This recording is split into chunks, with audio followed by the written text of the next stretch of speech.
In the grim darkness of the far future, where gods walk among mortals and nightmares bleed into reality, there exists a contradiction that defies every law of warfare written across 10,000 years of bloodshed. The Chaos Space Marines are living weapons forged in the fires of the Horus heresy, their bodies enhanced far beyond mortal limits, their minds twisted by powers that predate creation itself. They are veterans of countless campaigns, warriors who have fought since the Emperor still walked among men. They wield weapons that can tear through tank armor, and their very presence can shatter the sanity of lesser beings. They are death incarnate, corruption given form, the angels of the ruinous powers made manifest in the material realm. And yet, they fear. They fear the lasgun volleys that light up the darkness like a sea of angry stars.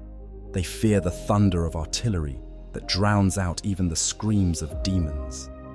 They fear the endless, inexorable advance of ordinary men and women who should, by every logical measure, break and run at the mere sight of their warped forms.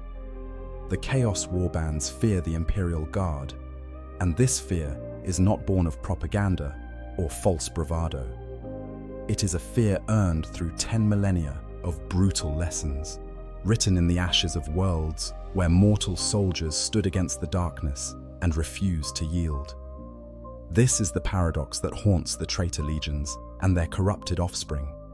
How can beings who have transcended humanity, who have drunk deep from the wells of forbidden power, who have survived the killing fields of the Long War, find themselves looking across a battlefield at mere mortals and feeling something they thought they had left behind when they turned from the Emperor's light?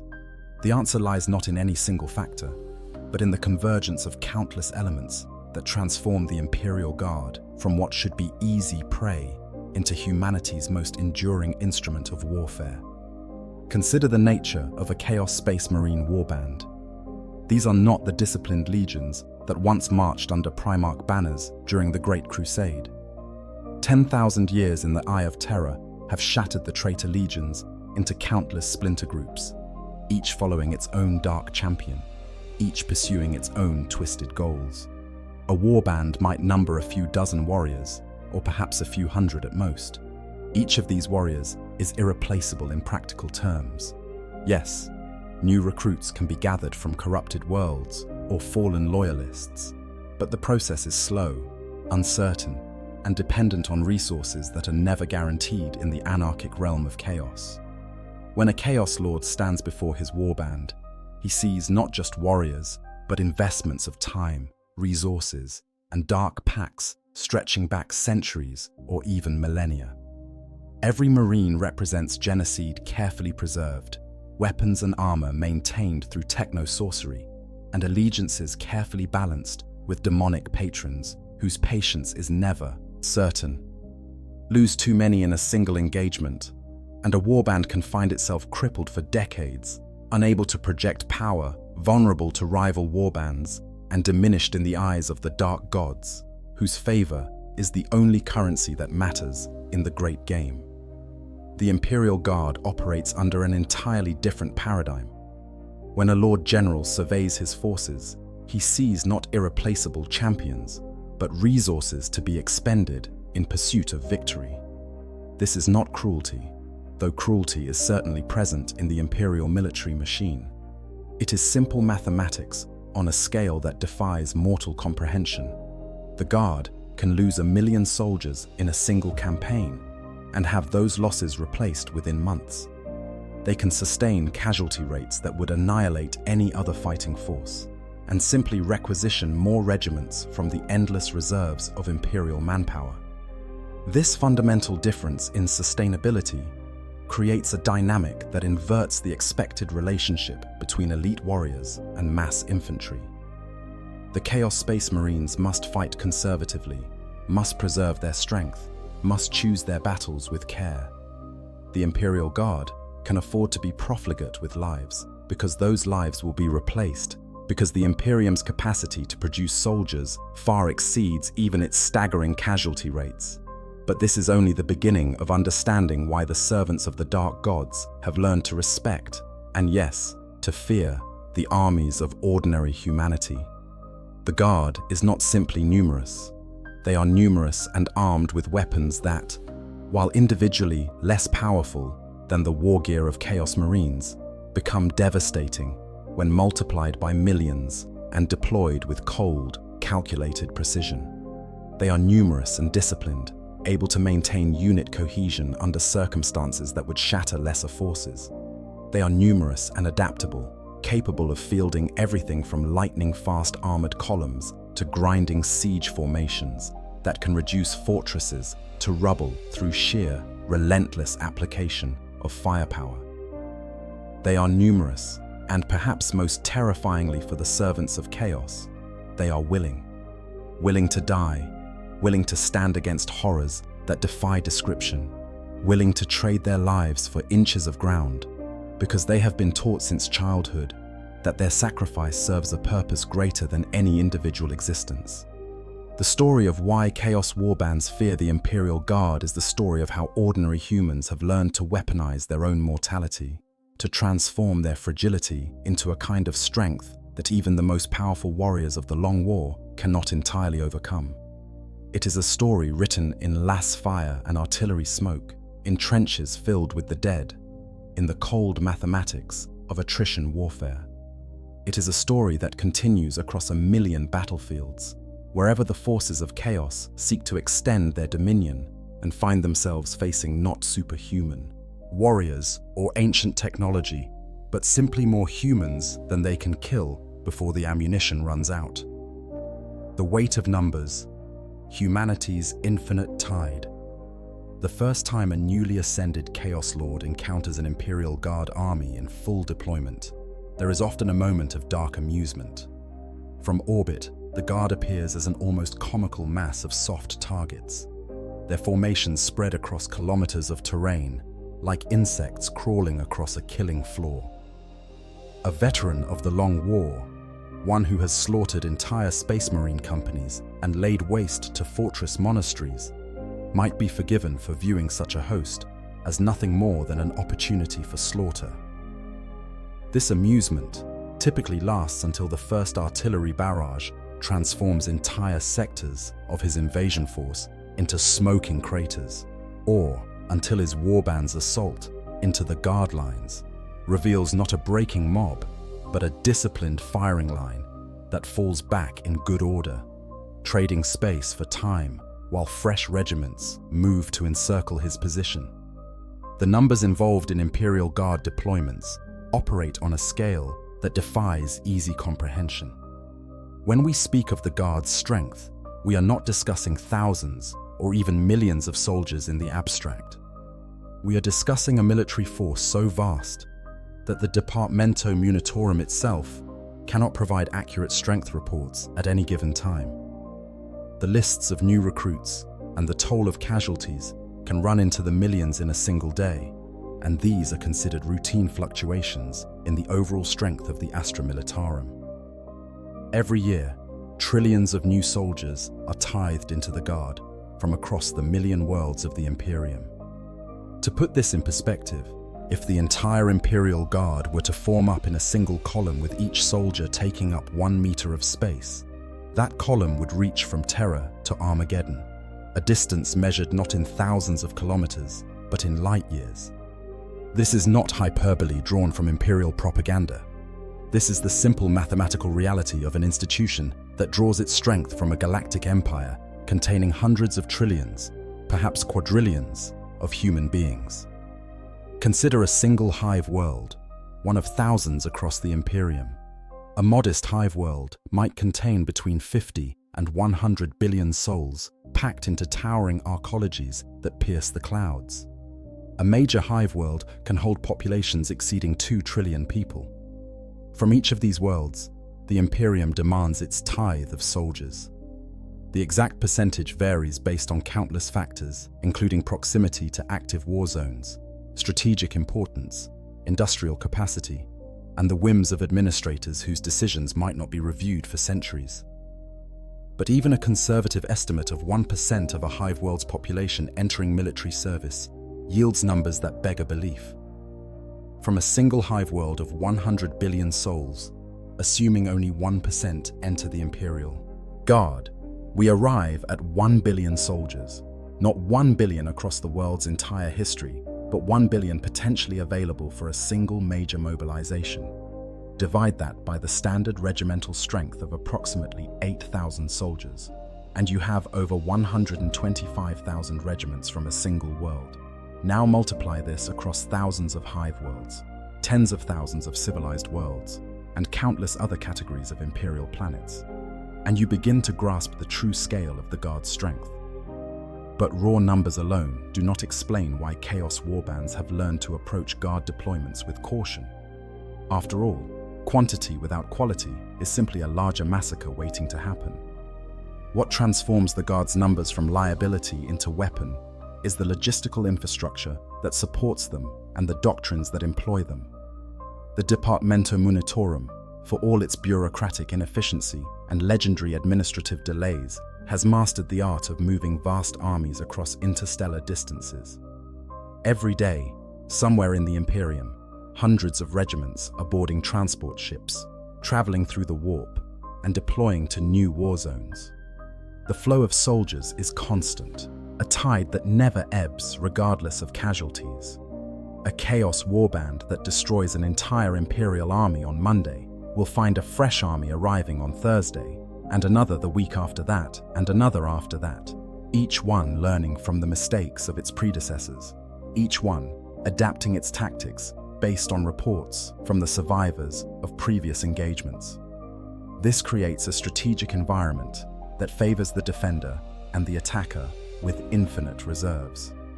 A chaos incursion onto an Imperial world must not simply defeat the PDF and whatever Guard regiments happen to be stationed there. It must defeat those forces and then establish control before reinforcements arrive. And reinforcements will arrive.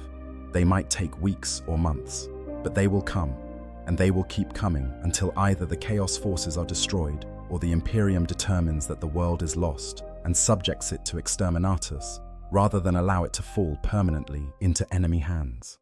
The psychological impact of this endless tide cannot be overstated. Imagine you are a Chaos champion, a warrior who has fought for centuries, who has earned the favor of the Dark Gods through countless acts of violence and devotion. You lead your warband in an assault against a Guard defensive line. The fighting is brutal, but ultimately successful. You slaughter thousands of Guardsmen, break their formations, drive the survivors from the field. By any reasonable measure, you have won a significant victory. Then you discover that the destroyed regiments represented perhaps 5% of the Imperial forces on the planet. Then you discover that 3 more regiments are being deployed from orbit, even as you consolidate your position. Then you discover that a Crusade fleet is en route with 50 more regiments, plus armored support, plus artillery, plus everything else the Imperium deems necessary to reclaim this world from your grasp. At what point does victory become meaningless? At what point does the calculus of war shift from, can we win this battle, to, can we win enough battles quickly enough to achieve our objectives before we are ground down by sheer attrition?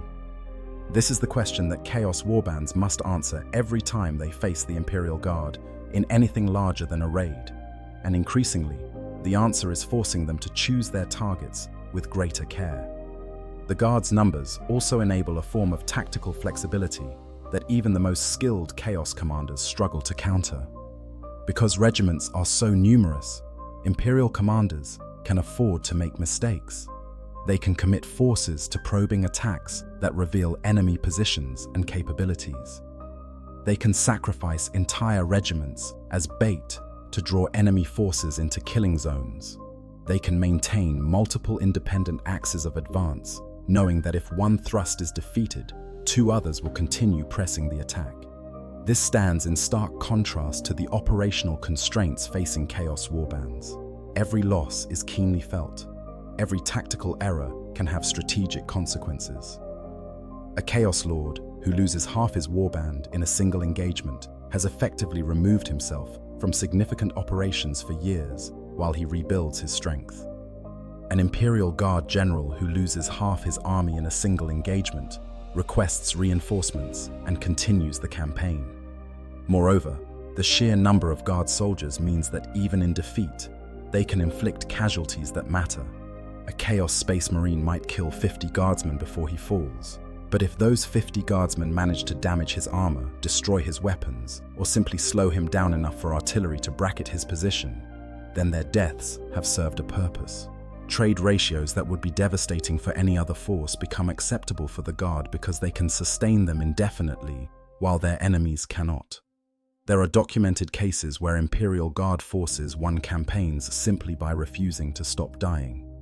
The enemy would achieve victory after victory, would maintain superior kill ratios throughout the campaign, would dominate every major engagement, and would still eventually face defeat because the Guard could replace casualties faster than they could inflict them. This is the mathematical inevitability that haunts every chaos strategist who studies the Guard. The knowledge that in any extended conflict, time and numbers favor the Imperium. The Guard's numerical advantage also manifests in ways that are less obvious, but no less important. With millions of regiments scattered across the galaxy, there is a Guard regiment with experience fighting almost any conceivable enemy in almost any conceivable environment. Chaos Warband, employing unusual tactics or relying on novel strategies, will almost certainly encounter a Guard regiment that has faced and developed counters to similar approaches. The institutional knowledge embedded in the Guard as a whole, distributed across countless officers and veterans, represents a form of collective intelligence that no individual Chaos Lord can match. Consider also the implications for intelligence gathering and operational security. When you face an enemy that can deploy hundreds of thousands of soldiers across a theater of operations, you cannot hide your movements. You cannot achieve strategic surprise through maneuver because there are simply too many eyes, too many patrols, too many reconnaissance elements for anything larger than a small raid to go undetected. The Guard's omnipresence in any major conflict means that Chaos forces are constantly operating in a condition of partial intelligence compromise, never quite certain what the enemy knows about their positions and capabilities. This numerical superiority extends beyond infantry. The Guard's armored formations can deploy tanks in numbers that shock even veteran Chaos warriors. A single armored regiment might field hundreds of Lehman Russ battle tanks, and a major offensive could involve dozens of such regiments operating in coordination. When Chaos forces encounter these massed armor formations, they face not individual tanks that can be destroyed through focused fire, but steel tides that can absorb losses and continue advancing. The artillery arm of the Guard deserves special mention in this context. Because the Guard can field artillery in such vast numbers, they can maintain fire missions that last for days or even weeks, pulverizing enemy positions with a persistence that even chaos-corrupted fortifications cannot withstand indefinitely. A single Basilisk battery might not seem overwhelming, but 100 Basilisk batteries firing in coordination can reduce square kilometers of terrain to cratered wasteland. Ultimately, what the Guard's numbers represent is something more terrifying than mere quantity. They represent inevitability. They represent the message that no matter how many Guardsmen are killed, more will come. No matter how many battles are won, the war continues. No matter how powerful a Chaos Warband might be, there are always more humans, more lasguns, more artillery shells, more tanks, more regiments than any force can hope to destroy before its own strength is exhausted. This is why, when Chaos Warbands plan their operations, they increasingly plan not for victory over the Guard, but for accomplishing objectives before the Guard's weight of numbers makes continued operations untenable. Chaos forces raid rather than conquer, strike and fade rather than hold ground, because they have learned that against the Imperial Guard, time is always on the enemy's side. Artillery, the Emperor's thunder. There is an old saying among Imperial Guard artillery, officers, passed down through generations of gunners who have served on 1,000 different worlds. Infantry win firefights. Tanks win battles. Artillery wins wars. To the uninitiated, this might seem like branch rivalry or professional pride.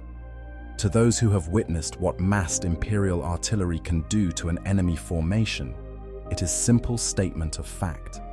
And to the Chaos Warbands, who have found themselves on the receiving end of a proper Imperial bombardment, it is the nightmare that haunts their war councils whenever they plan operations against guard-held positions.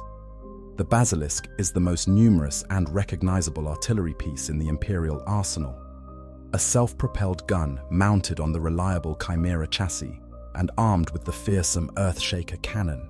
This weapon can hurl a 132mm shell over 15 kilometers with devastating accuracy. A single Earthshaker shell is capable of destroying enemy tanks, reducing fortified structures to rubble, and killing dozens of infantry soldiers with its blast. A battery of 3 basilisks can deny an entire square kilometer to enemy forces. A company of basilisks can level a city district in hours. But the true terror of Imperial artillery is not found in individual weapons, however powerful. It is found in what happens when hundreds or thousands of these guns are concentrated in support of a major offensive or defensive operation. The Imperium does not employ artillery sparingly. When the Guard commits to a campaign, they bring artillery batteries measured not in dozens, but in hundreds. They establish gun lines that stretch for kilometers, with each battery assigned sectors of fire that overlap to create killing zones from which there is no escape. When these massed batteries open fire, the result is apocalyptic. The ground itself shakes with the concussion of thousands of shells leaving their tubes. The sky darkens with smoke and debris. The target area becomes an hell where nothing can survive, where even the terrain itself is reduced to a lunar landscape of overlapping craters, where any structure not built to withstand orbital bombardment is simply erased from existence. For Chaos Space Marines, whose power armor can normally shrug off small arms fire and even withstand direct hits from anti-tank weapons, artillery represents one of the few threats that can reliably kill them in significant numbers. A direct hit from an Earthshaker shell will kill even a Chaos Space Marine. The blast might not penetrate the armor completely, but the kinetic energy alone will pulverize the organs within, will shatter even enhanced bones, will turn a superhuman warrior into broken meat inside his ceramite shell. More importantly, artillery negates many of the advantages that Chaos forces rely upon. Superior close combat capabilities mean nothing when you are being struck from 15 kilometers away. Enhanced durability is irrelevant when you are being targeted by weapons designed to destroy tanks. Demonic corruption that terrifies mortal soldiers has no effect on shells that are programmed to explode at specific coordinates, regardless of what they encounter. The Manticore rocket artillery system adds another dimension to the Guard's indirect fire capabilities. Where the Basilisk is steady and reliable, the Manticore is explosive and terrifying. Each launcher carries 4 Storm Eagle rockets, massive munitions that can be fired at targets over 240 kilometers away. These rockets carry multiple warheads that separate during flight, creating overlapping blast zones that can annihilate entire formations. A single Manticore volley can destroy a Chaos Warband's command post, eliminating leaders and sowing confusion at the critical moment. Multiple Manticores firing in coordination can interdict supply lines, destroy staging areas, and generally make it impossible for Chaos forces to mass for a counterattack without exposing themselves to devastating fire. The psychological impact of being under artillery bombardment cannot be overstated. Chaos Space Marines are fearless in the traditional sense. They do not break and run when faced with danger, but even warriors who laugh at death can feel frustration and mounting stress when they cannot close with an enemy that is methodically destroying their forces from beyond visual range. Every moment spent under bombardment is a moment when casualties mount without the ability to strike back, when the momentum of any advance is halted, when the carefully laid plans of Chaos champions are disrupted by simple physics and high explosives. Imperial artillery doctrine emphasizes massed fires and sustained bombardments. Where some forces might employ artillery in brief fire missions designed to soften up a target before assault, the Guard will maintain bombardments for hours, days, or even weeks. The siege of Vrax saw artillery duels that lasted for years, with thousands of guns on each side exchanging fire in a grinding attrition that eventually favored the side with more ammunition and more patience. This persistence is something that Chaos forces struggle to match. A warband might possess heavy weapons and even some artillery pieces of their own, often looted from Imperial forces or gifted by Dark Mechanicum Forge worlds.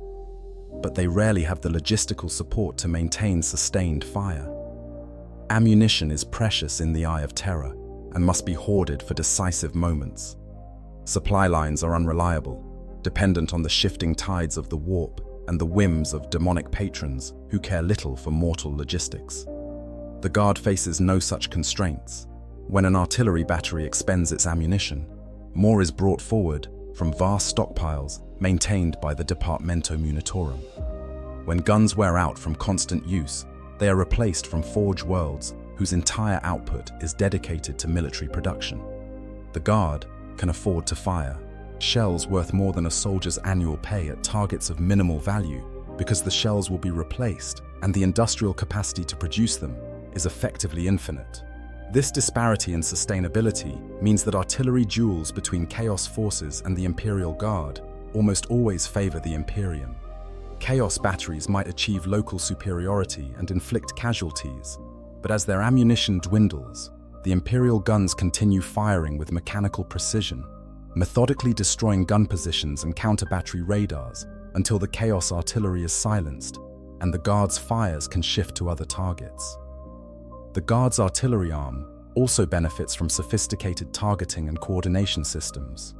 Forward observers equipped with powerful augmetics and voxcasters can call down fire missions with devastating accuracy. Master of Ordnance specialists can coordinate the fires of dozens of batteries, ensuring that salvos arrive simultaneously to overwhelm enemy defenses and achieve maximum effect.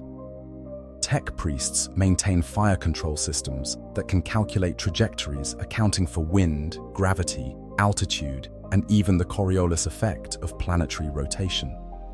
All of this technical sophistication serves one purpose: to translate the Guard's numerical advantage in artillery into battlefield dominance.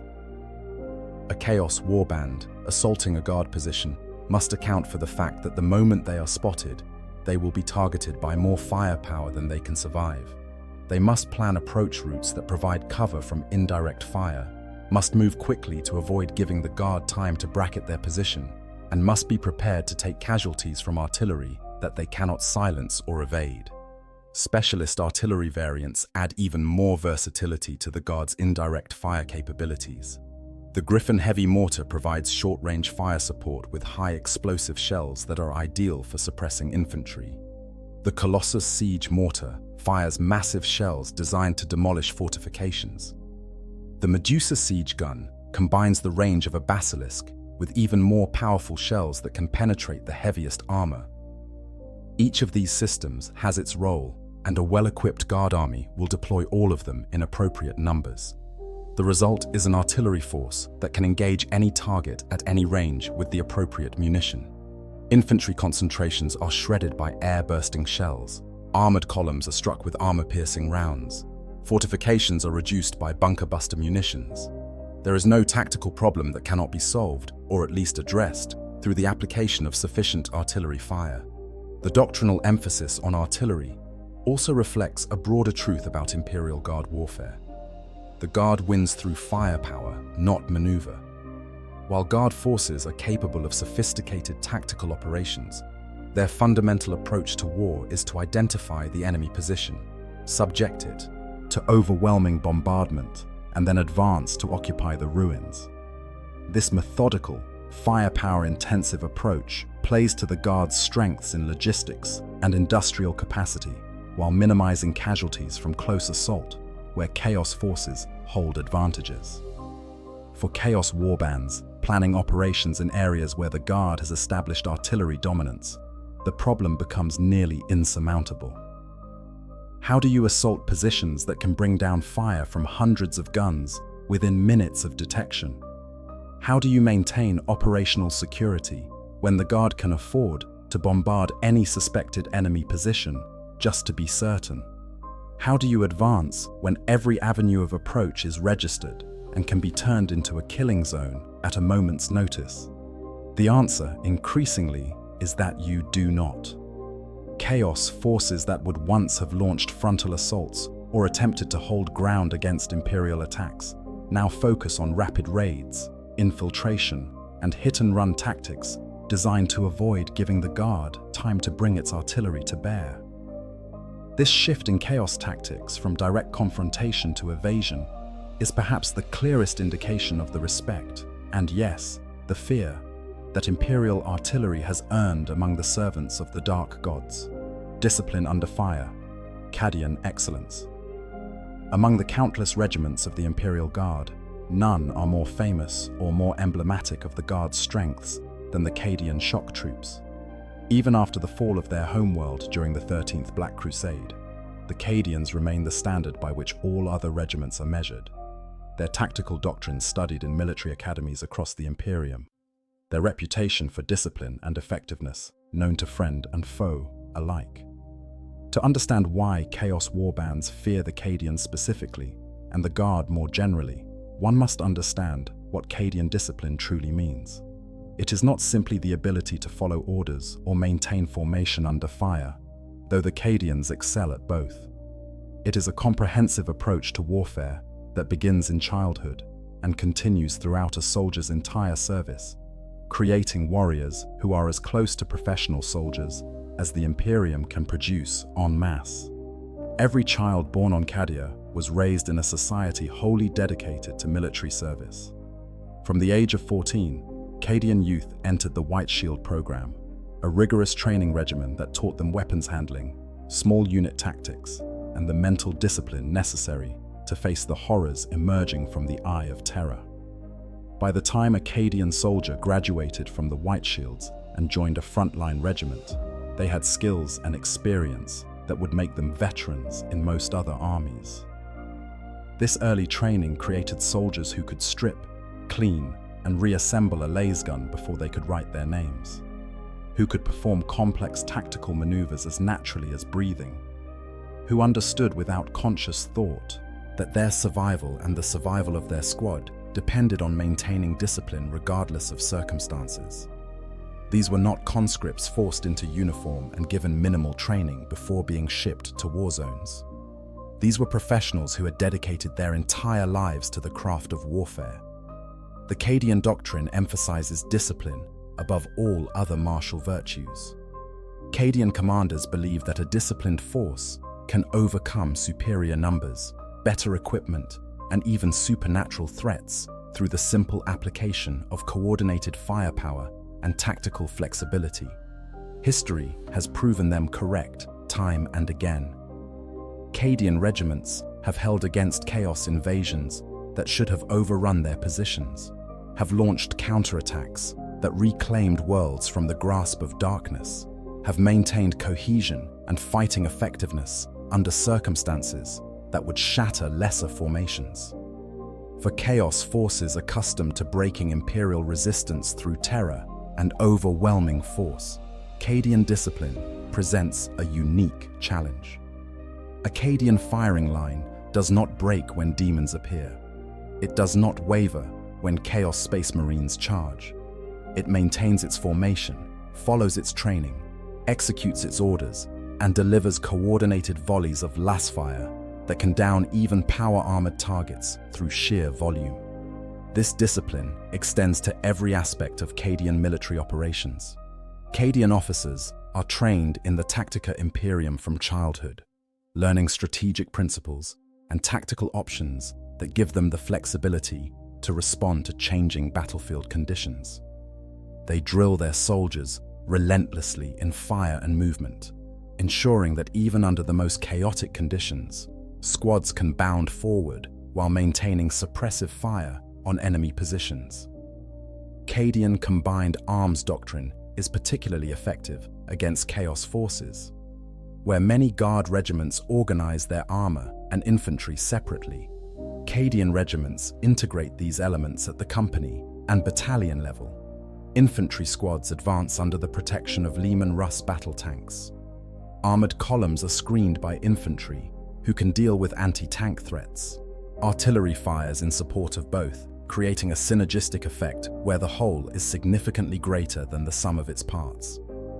When Chaos Warbands encounter well-executed Cadian combined arms operations, they face a dilemma with no good solution. Focus on the infantry, and the armor will tear through your formations. Target the armor, and the infantry will maneuver to flank and destroy you with massed fire. Try to close quickly to negate the guard's firepower advantage, and the artillery will bracket your approach with devastating effect. The Cadian resistance to chaos corruption adds another layer to their effectiveness against the ruinous powers. Growing up in the shadow of the Eye of Terror, Cadians were exposed to knowledge of chaos from an early age. They understood what they faced in ways that most Imperial citizens did not. This knowledge, carefully controlled and contextualized through religious doctrine and military training, gave Cadians a degree of psychological resistance to chaos influence that made them particularly valuable when fighting corrupted forces. A Cadian soldier who witnessed demonic manifestations or heard the whispers of the warp understood these experiences not as incomprehensible horror, but as expected threats to be engaged with lasgun fire and faith in the Emperor. This pragmatic approach to the supernatural removed much of the psychological advantage that chaos forces rely upon when facing ordinary humans. The Kassakin, Cadia's elite stormtroopers, represent the pinnacle of Cadian military excellence. Selected from the best of the White Shields and given additional training and superior equipment, Kassakin squads combine the discipline and tactical skill of regular Cadians with enhanced armor, better weapons, and specialized training in high-risk operations. When Chaos commanders identify Kassakin among the opposing forces, they know they face an enemy that can threaten even Chaos Space Marines in direct combat through coordinated fire and tactical superiority. Cadian tactical flexibility deserves special emphasis. Because Cadian officers are so thoroughly trained in multiple doctrines and approaches to warfare, Cadian regiments can rapidly adapt to changing circumstances. A regiment deployed in defensive positions can transition to offensive operations within hours. A force engaged in mobile warfare can shift to siege operations without losing effectiveness. This adaptability makes it difficult for Chaos forces to predict how Cadians will respond to any given situation. The psychological impact of Cadian discipline on Chaos forces extends beyond immediate battlefield effects. When a Chaos warband destroys a Cadian regiment, only to face another equally skilled Cadian formation in the next engagement, and another after that, the message becomes clear. The Imperium has an effectively unlimited supply of these excellent soldiers. This realization that killing Cadians accomplishes nothing in the long term, that for every regiment destroyed 2 more can be raised, erodes the morale even of warriors who claim to know no fear. After the fall of Cadia, the survivors carried their military traditions to every corner of the Imperium. Cadian tactical doctrines were adopted by other regiments. Cadian training methods became the template for newly raised forces. The phrase "Cadia stands" became more than a memorial to a lost world. It became a statement of defiance, a reminder that the Cadian spirit of discipline and resistance endured regardless of physical destruction. For Chaos forces, the spread of Cadian military culture across the Guard represents a troubling trend. Where once they might have exploited the varying quality of different Guard regiments, now they increasingly encounter forces trained to Cadian standards, employing Cadian tactics, exhibiting Cadian discipline. The homogenization of Guard doctrine around Cadian principles means that Chaos warbands can less frequently find weak points in Imperial formations to exploit. The Cadian approach to officer development also contributes to their effectiveness. While some Guard regiments rely on hereditary noble officers, whose competence varies wildly, Cadian officers are promoted based on demonstrated tactical skill and leadership ability. This meritocratic approach ensures that Cadian formations are led by soldiers who understand warfare intimately, who can make rapid decisions in fluid situations, who can coordinate complex operations across multiple units. When Chaos champions face Cadian commanders in battle, they are matching themselves not against aristocratic amateurs, but against professional soldiers whose entire lives have prepared them for exactly this kind of conflict. The tactical chess match that ensues often favors the Imperial commander because they have the resources and flexibility to recover from mistakes, while Chaos commanders must fight near-perfect campaigns to overcome the Guard's numerical advantages. Cadian marksmanship standards, another product of their rigorous training, create additional challenges for Chaos forces. A Cadian soldier can reliably hit man-sized targets at 300 meters. A Cadian heavy weapons team can hit vehicles at even greater ranges. This accuracy, multiplied across thousands of soldiers in a typical regiment, translates to casualty rates that even Chaos Space Marines cannot ignore. The fall of Cadia paradoxically increased Chaos Warband fear of Cadian regiments in some ways. Cadian soldiers who survived their world's destruction fight with a personal vendetta against Chaos. They have seen firsthand what the Dark Gods can do. They have lost their homes, their families, everything they once knew. This personal investment in the war against Chaos makes post-fall Cadians even more dangerous than their predecessors, willing to take risks and make sacrifices that might give other soldiers pause. The Vengeance for Cadia doctrine, formalized after the fall, gives Cadian regiments enhanced combat effectiveness when fighting Chaos forces specifically.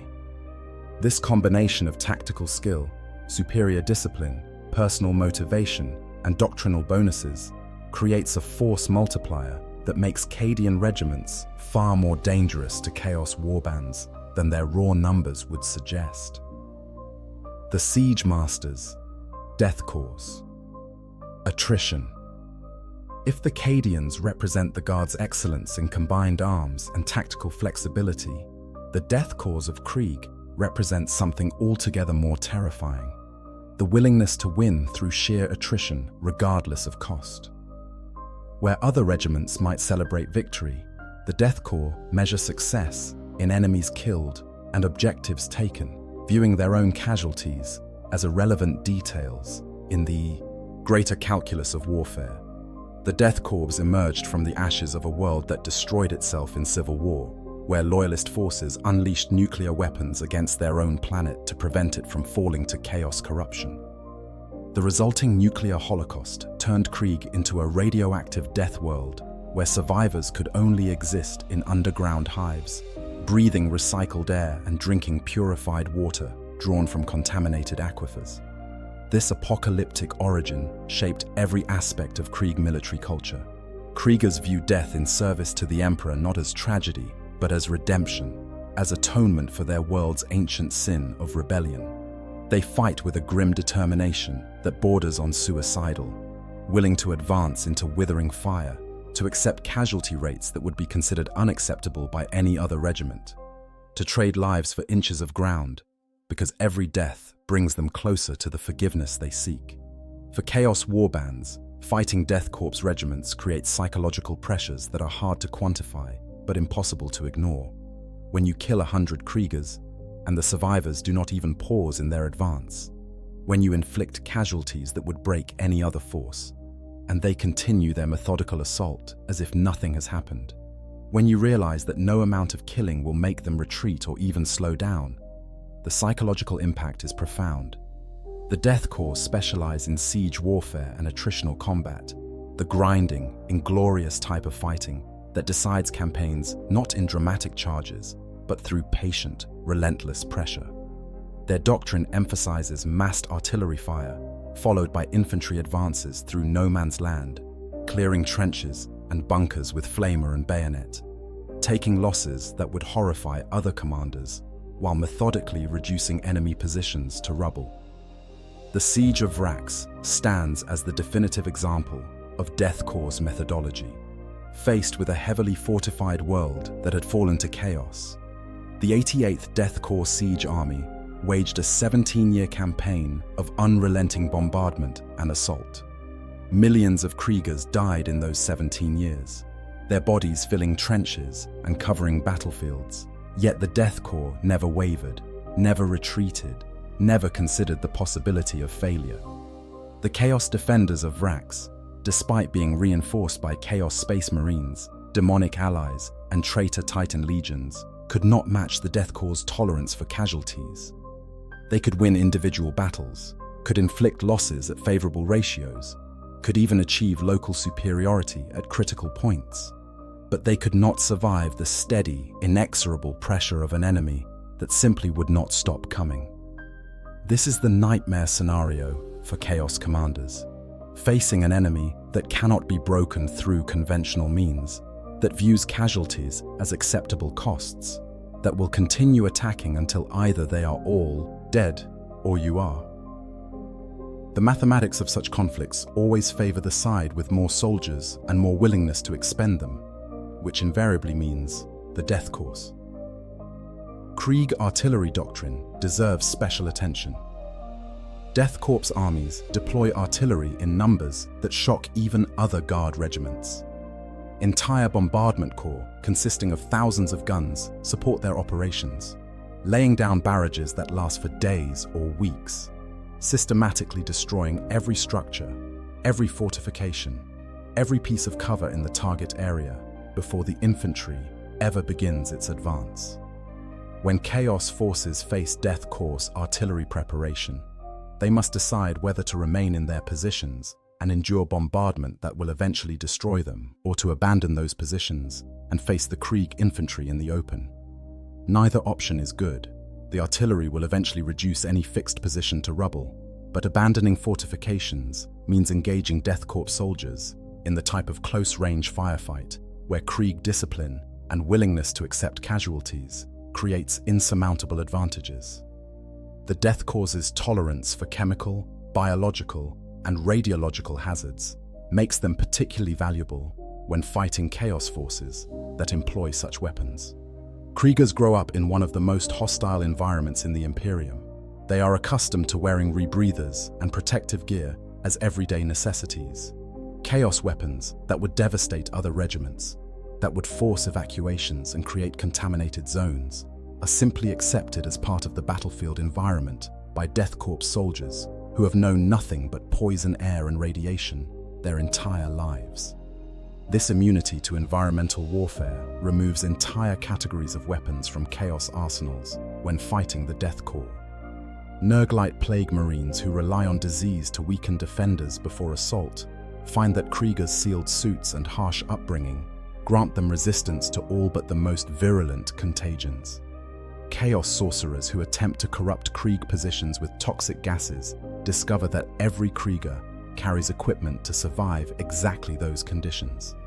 The relationship between Death Corps soldiers and their commissars illuminates their unique approach to warfare. In most guard regiments, commissars enforce discipline and prevent cowardice through threat of execution. In Death Corps regiments, commissars must restrain soldiers who are too eager to die, who would waste their lives in futile gestures rather than contributing to ultimate victory. This inversion of the normal commissar role speaks to the fundamental difference in Krieg military psychology.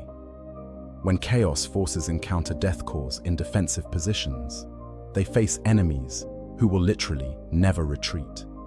There is no morale effect that will cause them to rout, no casualties that will make them abandon their posts, no horror that will break their line.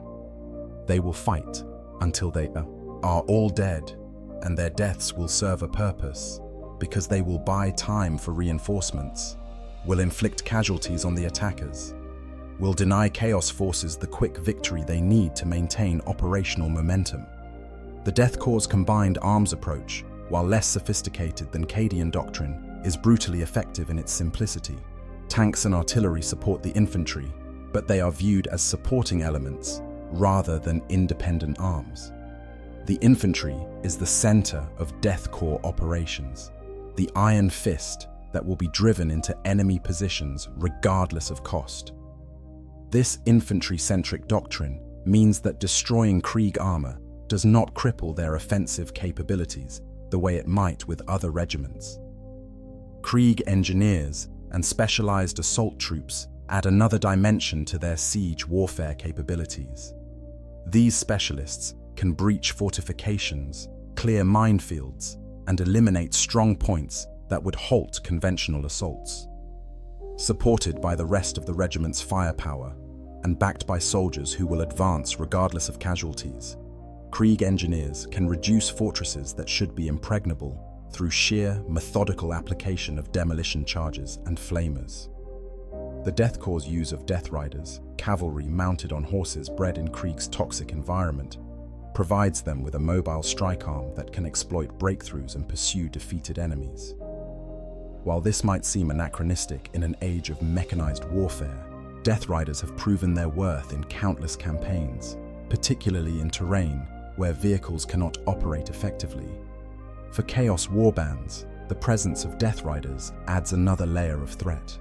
These mounted troops can move quickly to flank positions, can pursue retreating forces, and can deliver shock assaults that break through weakened defensive lines. Combined with the main infantry assault and supported by artillery, Death Riders create tactical problems that Chaos commanders must account for when planning their defensive dispositions. The long-term psychological impact of fighting Death Corps regiments accumulates over the course of a campaign. Every engagement results in massive Krieg casualties, but the Kriegers never slow down, never show signs of demoralization, never give any indication that their losses matter to them. For Chaos forces, watching their own strength steadily eroded while the enemy seems unaffected by similar losses, the grinding pressure becomes increasingly unbearable. Eventually, Chaos commanders facing Death Corps armies come to a grim realization. The only way to win is to kill every last Krieger, and by the time you accomplish that, if you can accomplish that, your own force will likely be so depleted that you cannot achieve your strategic objectives. This mathematical reality, the knowledge that engagement with Death Corps is a losing proposition regardless of tactical successes, is what makes them so feared among the servants of the dark gods. Vengeance and hatred, the Cadia factor. The fall of Cadia during the 13th Black Crusade should have been a moment of triumph for the forces of Chaos. Abaddon the Despoiler finally succeeded, where 12 previous Black Crusades had failed, shattering the fortress world that had guarded the Cadian Gate for 10,000 years. The planet's destruction and the opening of the Great Rift represented a strategic victory of unprecedented scale for Chaos, seemingly vindicating millennia of warfare and sacrifice.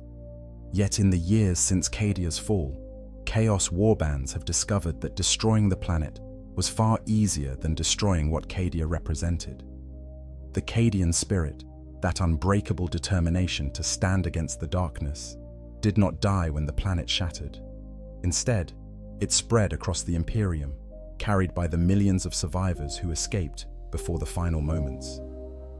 These refugee soldiers and their descendants have transformed Cadia from a place into an idea, and that idea has become more dangerous to Chaos than the planet ever was. Cadia stands is more than a mourning phrase or empty defiance. It is a statement of fact. Every surviving Cadian soldier is a living embodiment of Cadia's legacy. Every regiment trained to Cadian standards, every world that adopts Cadian military doctrine, every soldier who learns that the forces of Chaos can be defied and defeated, proves that Cadia stands. The planet may be gone, but what it created endures and multiplies. For Chaos Warbands, this represents a strategic defeat hidden within tactical victory. They destroyed one world, but created millions of soldiers with personal reasons to hate them. They eliminated Cadia as a military strongpoint, but transformed it into a rallying cry that resonates across the entire Imperial Guard. They sought to break humanity's resistance and instead gave it a symbol of defiance that cannot be destroyed because it no longer requires physical existence. The practical effects of this transformation manifest in multiple ways. Cadian survivors, scattered across the Imperium, carry their military expertise to every war zone. They become drill sergeants who train new recruits to Cadian standards. They become officers who implement Cadian tactics in regiments that previously knew nothing of combined arms warfare. They become advisors who share hard-won knowledge of how to fight chaos forces effectively. The Vengeance for Cadia doctrine encapsulates the hatred that Cadian soldiers, and increasingly all guard forces, feel toward chaos. This is not the impersonal enmity of soldiers toward enemy combatants. This is personal hatred born of loss and suffering, the rage of people who have seen their homes destroyed, their families killed, their entire way of life erased by the servants of the dark gods. When guard forces operating under Vengeance for Cadia doctrine engage chaos enemies, they fight with intensity that surprises even veteran chaos warriors.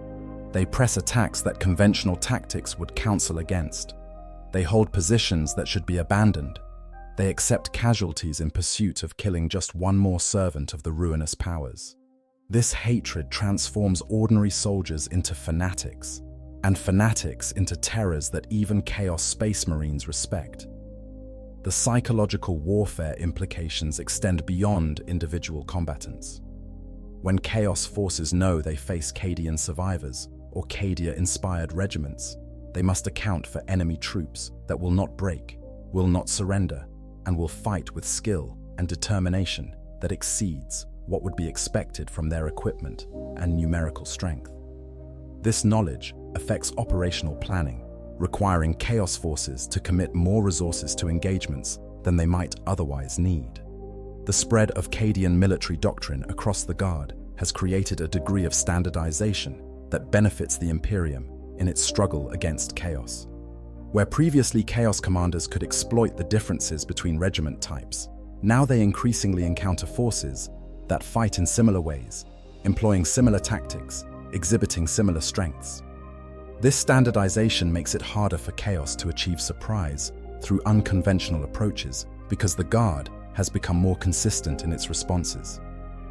The symbolism of Cadia's resistance has also influenced broader Imperial culture.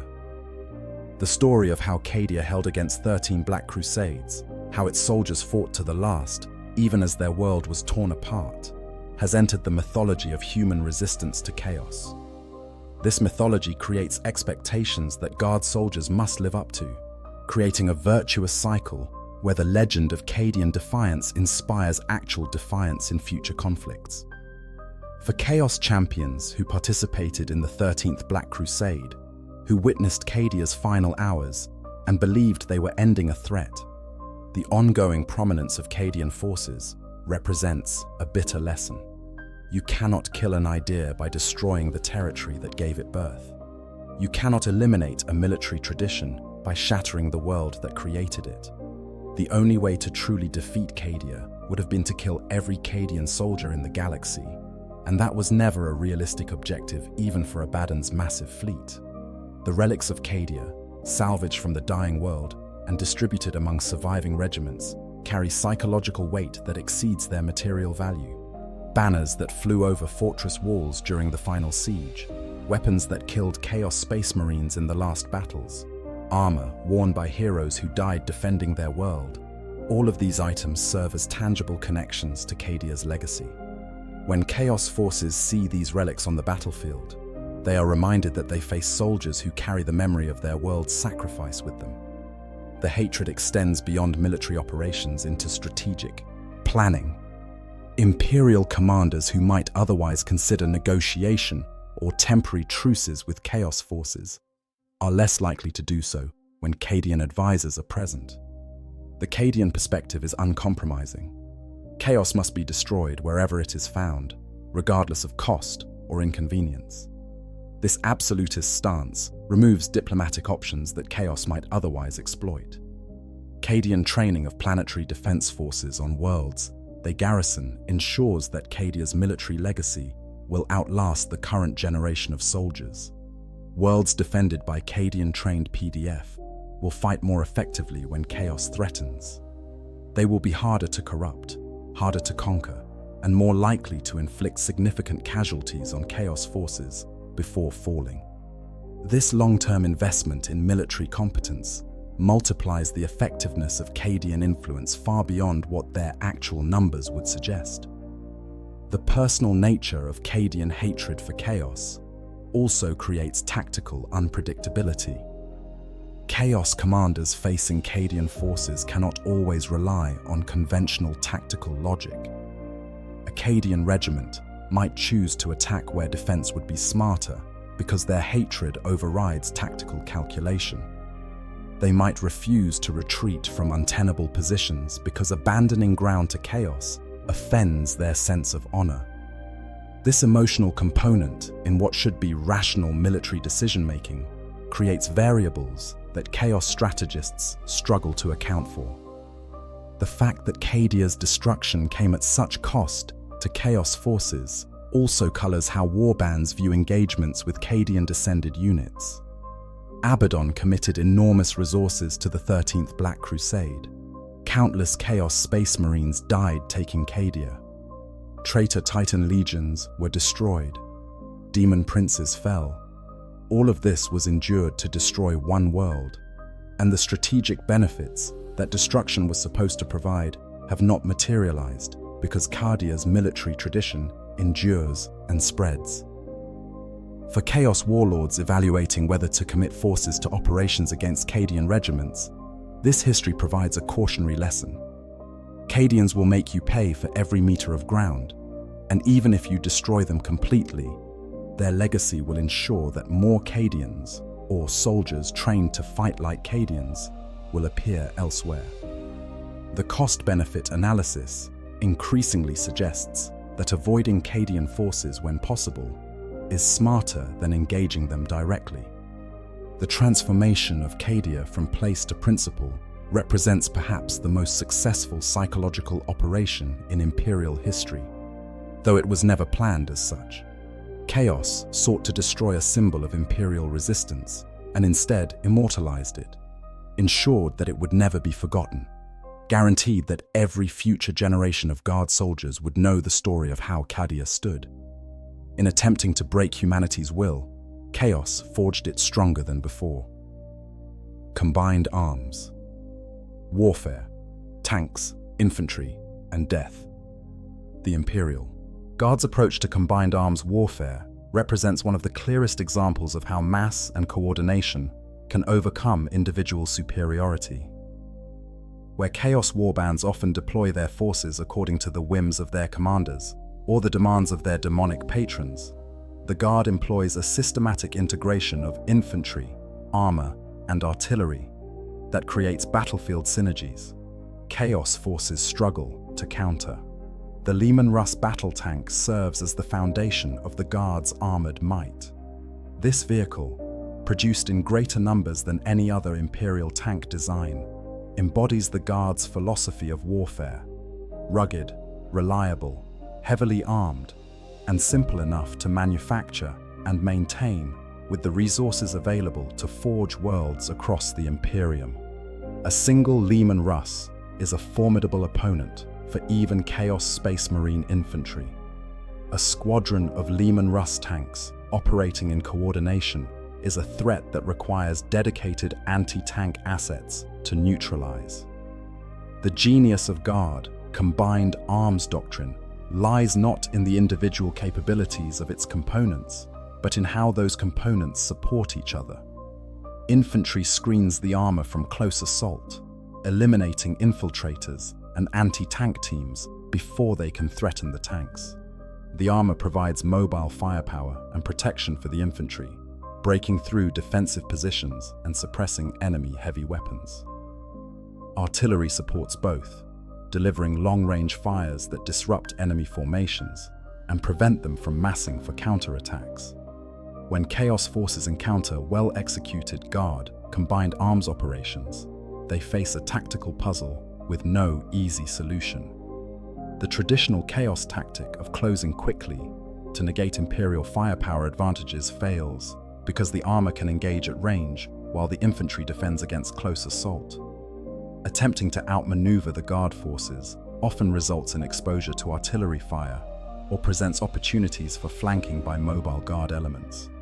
Standing off and engaging in a firefight plays to the guard's strengths in firepower and sustainability. The various Lehman-Russ patterns provide the guard with tactical flexibility that Chaos forces must account for. The standard battle cannon version can engage both armor and infantry effectively. The Vanquisher variant mounts an anti-tank gun capable of penetrating even the heaviest Chaos armor. The Executioner pattern carries a plasma cannon that can destroy Terminators and monstrous creatures. The Demolisher mounts a short-range siege gun that can reduce fortifications to rubble.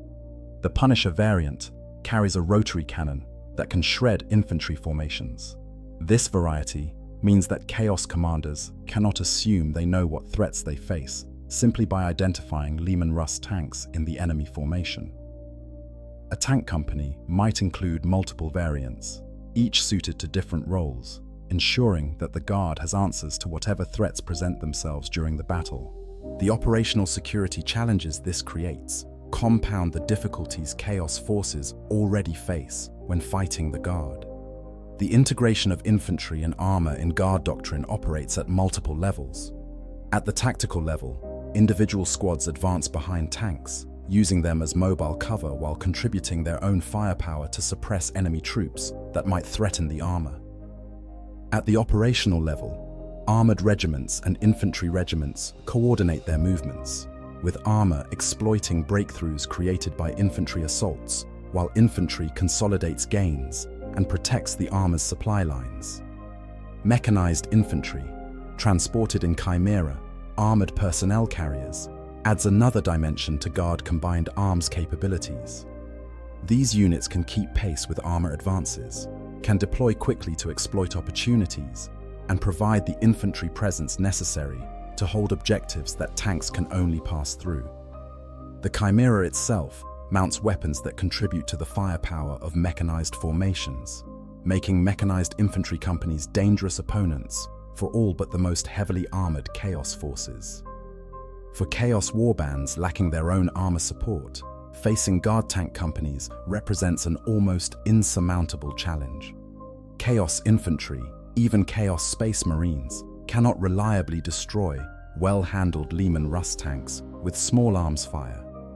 They must close to short range with melter weapons or crack grenades, and doing so requires crossing open ground under fire from the tanks themselves and their supporting infantry and artillery.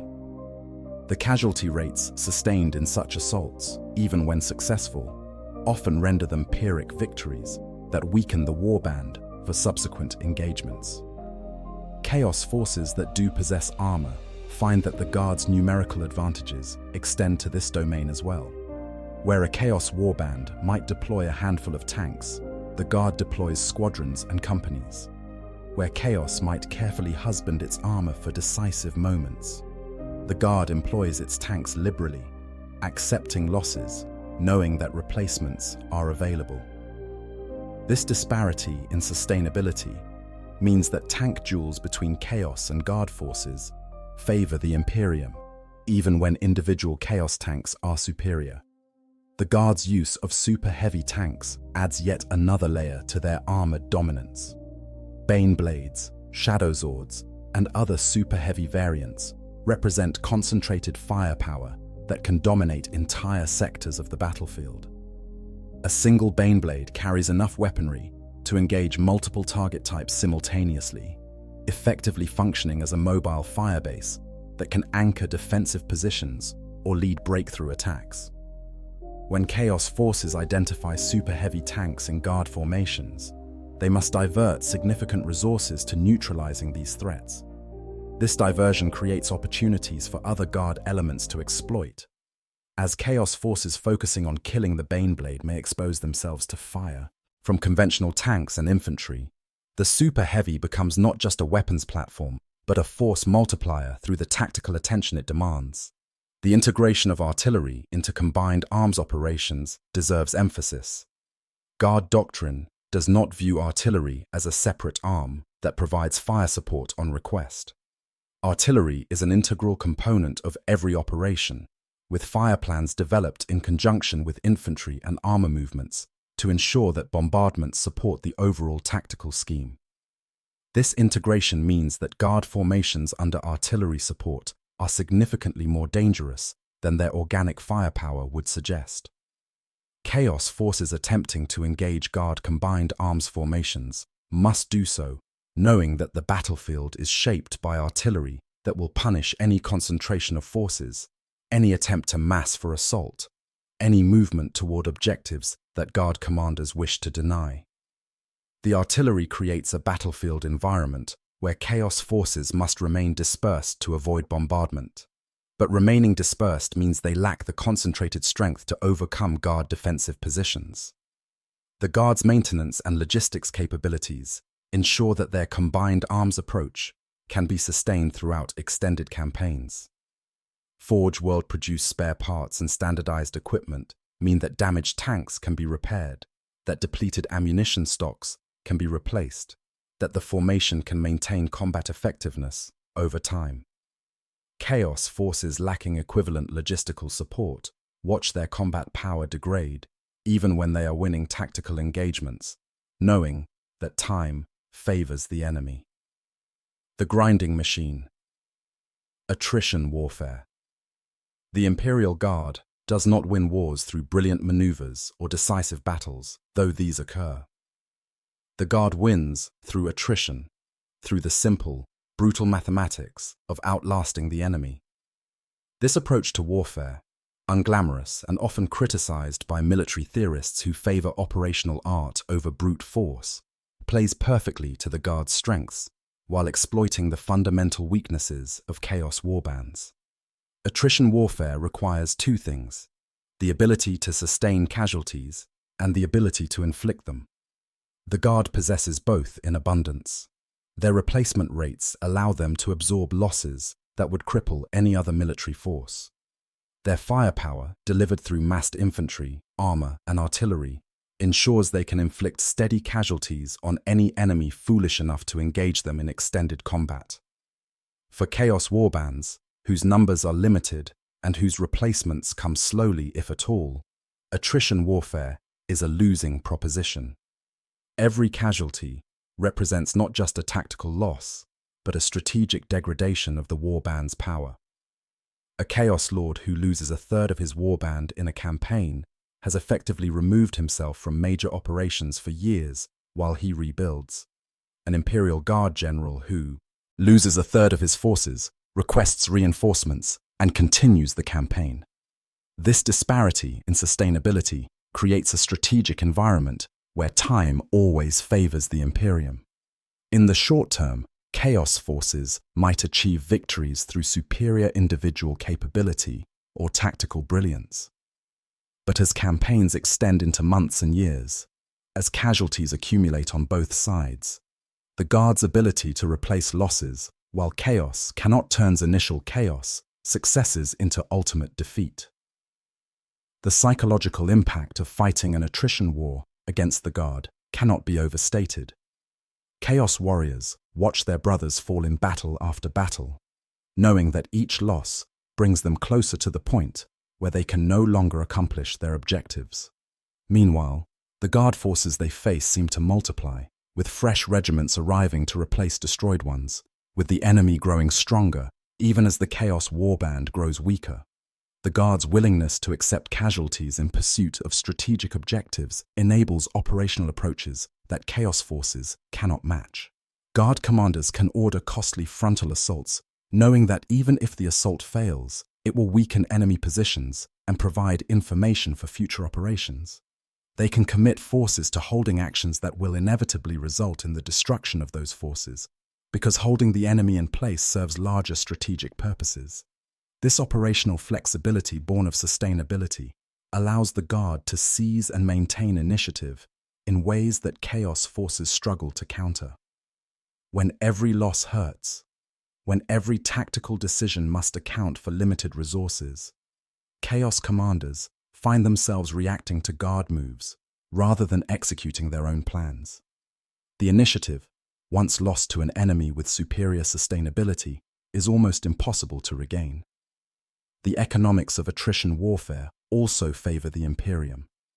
The cost of raising, equipping, and training a guardsman, while not trivial, is manageable for the Imperium's industrial base.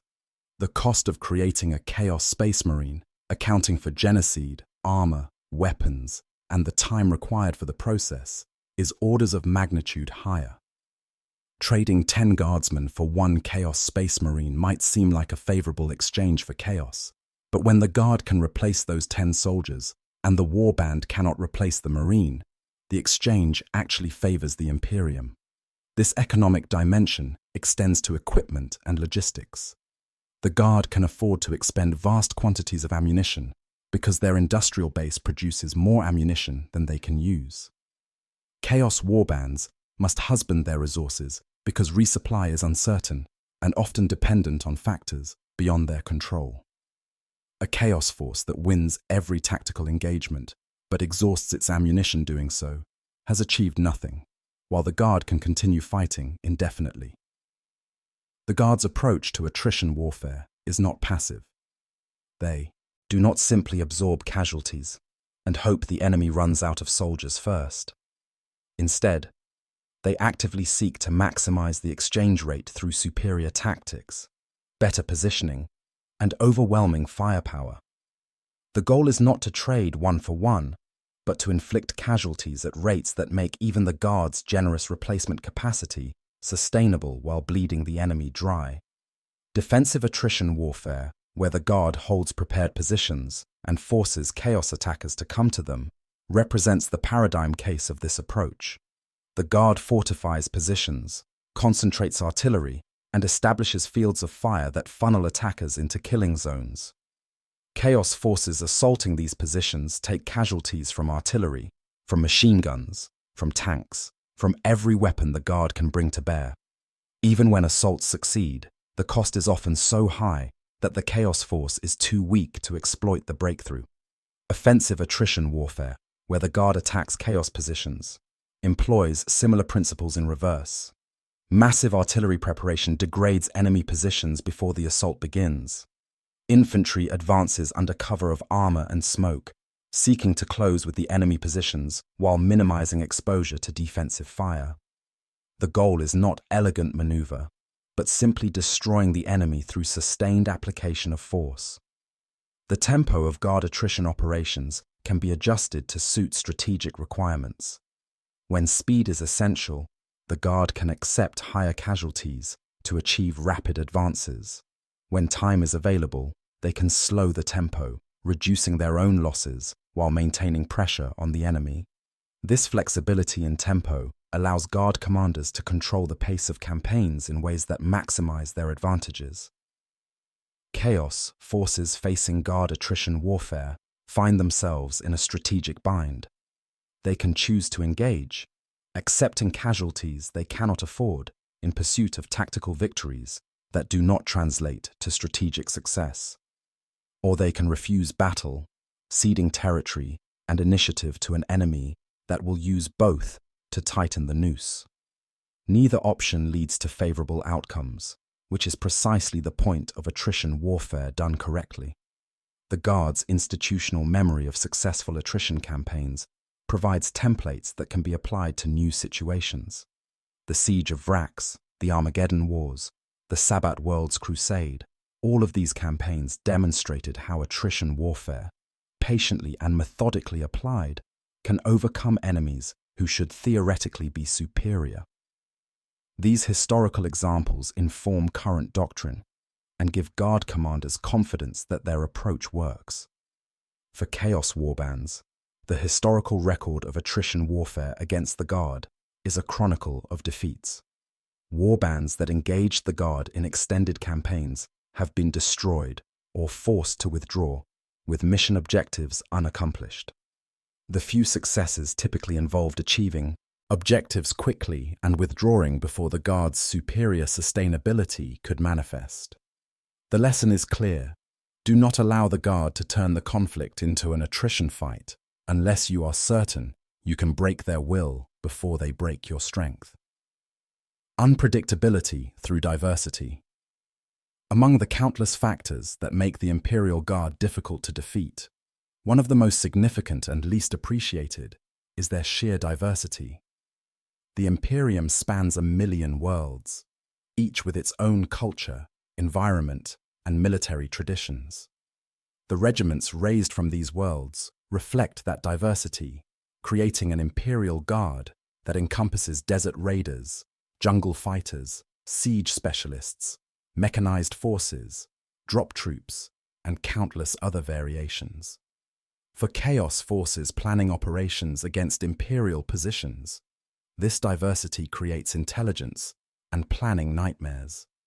When scouts report Guard forces in the area of operations, that information alone provides minimal tactical value. Are they Cadians with their combined arms excellence? Death Corps with their tolerance for casualties? Katakans with their close combat prowess and jungle warfare expertise? Talon with their mobile desert tactics? Each regiment type requires different tactical approaches and possesses different strengths that must be accounted for. The Katakan jungle fighters exemplify how regiment specialization can create unexpected problems for Chaos forces. Katakans are recruited from one of the deadliest death worlds in the Imperium, where simply surviving childhood requires capabilities that would make an ordinary human into a formidable warrior. They excel at close combat, ambushes, and operating in hostile environments that would kill soldiers from more civilized worlds. When Chaos forces encounter Katakans in jungle or urban environments, they face enemies who fight unlike other Guard regiments. Katakans do not stand in firing lines and trade volleys. They use terrain to close with the enemy, employing guerrilla tactics that negate Chaos advantages in firepower and armor. A Katakan ambush can eliminate a Chaos patrol before the enemy realizes they are under attack. Katakan sappers can demolish critical infrastructure with homemade explosives, cobbled together from local materials. The Talon Desert Raiders represent another extreme of specialization. These soldiers are masters of mobile warfare in arid environments, using fast-moving armored columns to strike enemy weak points and withdraw before counterattacks can be organized. Chaos forces accustomed to grinding positional warfare find Talon tactics frustrating and difficult to counter. You cannot destroy an enemy who refuses to stand and fight, who strikes from unexpected directions and vanishes into the desert before you can respond. The Vostroyan Firstborn, with their emphasis on marksmanship and their proud martial traditions, bring yet another approach to warfare. Vostroyans excel at defensive operations, holding prepared positions with disciplined fire that cuts down attackers at maximum range. Their long-range accuracy makes closing with Vostroyan positions a bloody affair, with Chaos forces taking casualties from the moment they enter engagement range. The Mordian Iron Guard, with their obsessive adherence to military discipline and parade ground precision, represent the epitome of traditional linear warfare. Mordian firing lines operate with mechanical precision, delivering volleys on command with accuracy that seems impossible given the chaotic nature of most battlefields. Chaos forces facing Mordians cannot rely on suppressive fire to disrupt enemy formations, because Mordian discipline allows them to maintain formation and continue fighting even under heavy fire. The Elysian drop troops add vertical envelopment to the Guard's tactical toolkit. These airborne specialists can deploy behind enemy lines, can reinforce threatened positions quickly, and can escape encirclements that would trap conventional infantry. For Chaos forces, the presence of Elysians means that no rear area is truly secure, that supply lines and command posts must be defended as if they were front-line positions. The Armageddon Steel Legion, forged in the fires of multiple Orc invasions and Chaos incursions, combines mechanized warfare with grim determination. Steel Legion forces are entirely mechanized, allowing them to match the mobility of most Chaos forces while maintaining the firepower and sustainability of conventional Guard formations.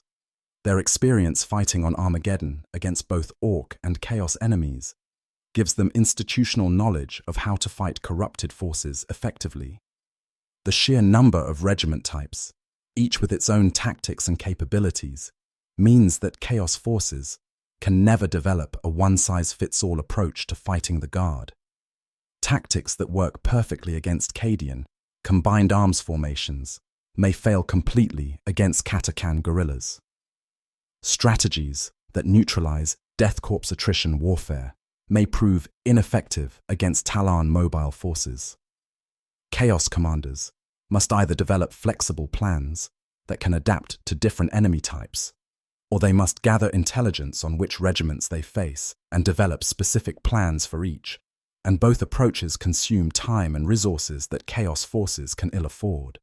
The diversity extends beyond tactics to logistics and operational capabilities. Some Guard regiments are almost entirely foot mobile, relying on their infantry's endurance and fighting spirit. Others are heavily mechanized, with every squad mounted in armored transports. Some emphasize heavy weapons and firepower, while others focus on mobility and close combat. This variety in force composition means that Chaos forces cannot rely on standard tactics or assumptions about how Guard formations will be organized. The practice of combining regiments from different worlds in larger formations multiplies the unpredictability. A Chaos warband attacking what they believe to be a standard defensive position might discover that the defenders include Cadian shock troops providing the core defense, Katachan jungle fighters operating in the flanks for ambush and reconnaissance, and Death Corps siege specialists manning the artillery. This combination of different regimental capabilities creates synergies that are greater than the sum of parts. Imperial commanders increasingly recognize the value of deploying mixed forces when facing Chaos threats. A Crusade army might include regiments specializing in different types of warfare, ensuring that regardless of how the enemy chooses to fight, the Imperials have forces suited to counter those tactics. This combined approach makes Imperial forces adaptable and resistant to the kind of focused strategies that Chaos warbands might employ against more homogeneous enemies. The cultural and psychological differences between regiment types also contribute to their collective effectiveness against Chaos.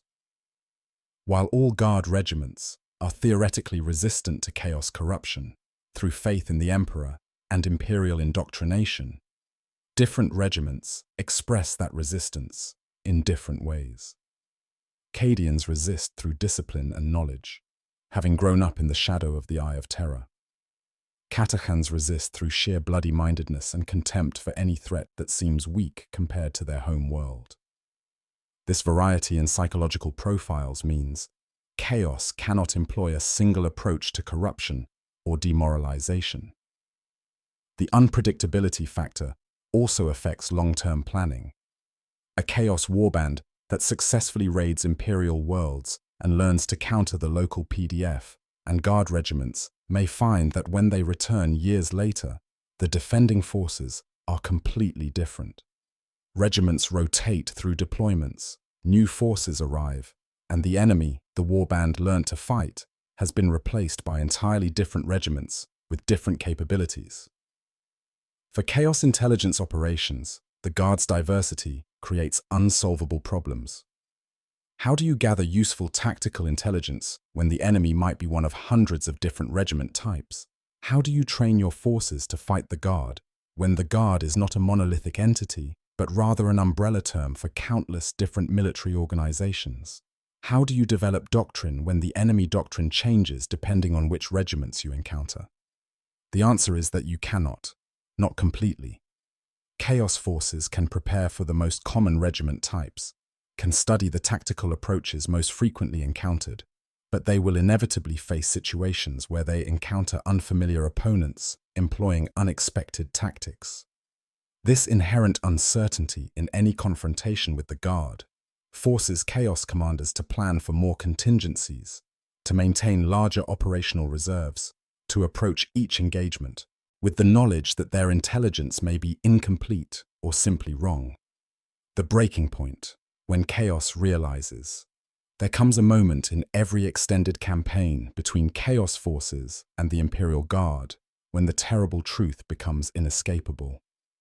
For some Chaos champions, this moment arrives during a battle when they realize that no matter how many guardsmen they kill, more keep coming. For others, it comes during the quiet hours between engagements when they tally their casualties and understand that their warband is being bled dry while the enemy grows stronger. For a few, the realization arrives too late, in the final moments, before their position is overrun by waves of soldiers who have learned from every previous assault and adapted accordingly. This breaking point, this moment of horrible clarity, is when even the most arrogant Chaos Lord understands that they are not fighting mere mortals who can be intimidated or scattered. They are fighting a machine, vast and implacable, that grinds forward regardless of casualties, that adjusts to tactical setbacks without losing strategic momentum, that will continue applying pressure until either the Chaos force is destroyed or withdraws from the field. The siege of a nameless fortress world in the Segmentum Obscurus illustrates this phenomenon. A powerful warband of the Black Legion, led by a Chaos Lord who had fought since the Horus heresy, descended upon the world with the goal of claiming ancient archaeotech buried in its depths. The initial assaults went well. The Chaos Space Marines smashed through PDF defenses, captured key objectives, and seemed poised for a rapid victory. Then the Imperial Guard arrived. Not one regiment, but dozens. The Chaos Lord watched as his scouts reported fresh Imperial forces deploying from orbit every day. He won battle after battle, his warriors slaughtering thousands of guardsmen, but the enemy numbers never diminished. Fresh regiments replaced destroyed ones. New artillery batteries appeared to replace those silenced by Chaos counterfire. Casualties that should have broken the Imperial defense seemed to mean nothing. 3 months into the campaign, the Chaos Lord realized he had been outmaneuvered not through tactical brilliance, but through simple logistics. His warband had lost 30% of its strength, losses that would take decades to replace. Meanwhile, the Guard forces opposing him were stronger than when the campaign began, reinforced faster than they could be destroyed. He ordered a withdrawal, abandoning objectives that had cost so much blood to achieve, because continuing the campaign would result in the complete destruction of his warband for no strategic gain. This pattern repeats across countless campaigns. Chaos forces achieve initial success, inflict heavy casualties, accomplish tactical objectives, and then discover that none of it matters, because the Guard can sustain losses that Chaos cannot, can replace destroyed units faster than they can be eliminated, can maintain operational tempo indefinitely while Chaos forces exhaust themselves. The psychological impact of this realization manifests in different ways. Some Chaos warriors respond with increased brutality, attempting to kill so many guardsmen so quickly that even the Imperium's vast reserves will be insufficient. This approach invariably fails because the Guard's numbers are effectively infinite on any timescale relevant to individual campaigns. Others become more cautious, husband their strength, refuse to engage except under favorable circumstances. This too fails because it cedes initiative to an enemy who will use it ruthlessly. The more thoughtful Chaos commanders adjust their strategic objectives when facing the Guard. Instead of attempting conquest or prolonged occupation, they focus on raids designed to achieve specific goals quickly and withdraw before the Guard's numerical advantage can manifest. Smash-and-grab operations, where the warband strikes hard, accomplishes its objective, and evacuates before reinforcements arrive become the preferred approach. But even raiding operations carry risks when facing the Guard. Imperial commanders, having fought countless raids over millennia, have developed sophisticated counter-raiding doctrine. Quick reaction forces deploy to threatened areas. Artillery concentrates on likely withdrawal routes. Orbital assets track Chaos ships and strike at landing zones. What should be a simple raid can turn into a desperate fight for survival when the Guard responds faster than expected and in greater strength than anticipated. The breaking point manifests not just in individual engagements, but in the broader strategic calculus of chaos operations in Imperial space. Warband leaders planning raids or invasions must now factor in the likelihood of encountering guard forces and the probability that those forces will be too numerous or too skilled to defeat before reinforcements arrive. This calculation increasingly leads to the conclusion that operations against heavily defended Imperial worlds are not worth the risk. This shift in chaos strategy represents a victory for the Imperium, though not one that will be celebrated with parades and medals. The fact that Chaos Warbands now hesitate before attacking Imperial worlds, that they plan withdrawal routes before beginning assaults, that they view even successful operations as potentially Pyrrhic victories, demonstrates that the Guard has achieved strategic deterrence through the simple expedient of making themselves too costly to fight. The horror that Chaos warriors feel when facing massed Guard formations is not the horror of supernatural dread or physical danger. It is the horror of inevitability, the understanding that they are fighting an enemy that cannot be meaningfully diminished, that each victory is temporary, while each defeat is potentially permanent, that time and mathematics favor the humans they had once dismissed as prey. Individual guardsmen might be weak, might die easily, might seem insignificant when viewed in isolation. But guardsmen are never truly isolated. They are components of a larger system, cells in an organism so vast that its true scale defies comprehension. Kill one squad and another takes its place. Destroy one regiment and 3 more deploy. Depopulate one world and 10 others provide reinforcements. The Guard is not a collection of individual soldiers, but a manifestation of humanity's collective will to survive, and that will cannot be broken by killing any number of individual humans. The breaking point also affects chaos forces at the individual level. Warriors who have survived centuries of warfare, who have never known defeat, find themselves questioning their own effectiveness when they achieve perfect tactical execution and still lose campaigns.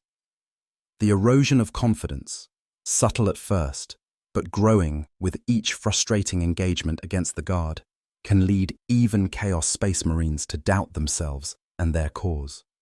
For Chaos Sorcerers who attempt to divine the future of conflicts with the Guard, the visions they receive are often maddeningly consistent. An endless tide of humans, advancing through storms of fire, dying in numbers that beggar imagination, but never stopping, never yielding, always moving forward. These visions often provide no clear path to victory, because no path exists that does not require resources beyond what any warband possesses. The most dangerous realization for Chaos forces is that the Guard's effectiveness is improving over time. As the Imperium learns from each engagement, as doctrines are refined and new weapons developed, as officers gain experience fighting Chaos forces specifically, the Guard becomes more dangerous with each passing year. What worked against them a century ago may no longer work today. Tactics that seemed effective yesterday may be countered tomorrow. Conclusion: The Emperor's Hammer. In the grim darkness of the far future, where gods wage war across reality itself, and the fate of humanity hangs by the slenderest of threads, it is neither space marines, nor titans, nor mighty battle fleets that form the true bulwark against darkness. It is ordinary men and women, armed with basic weapons and clothed in simple armor, who stand between civilization and the abyss. It is the Imperial Guard, the Astra Militarum, the uncounted billions of soldiers who have never known augmentation or special powers, but who possess something that even the gods of chaos cannot corrupt or destroy: the human capacity for sacrifice in service of something greater than self.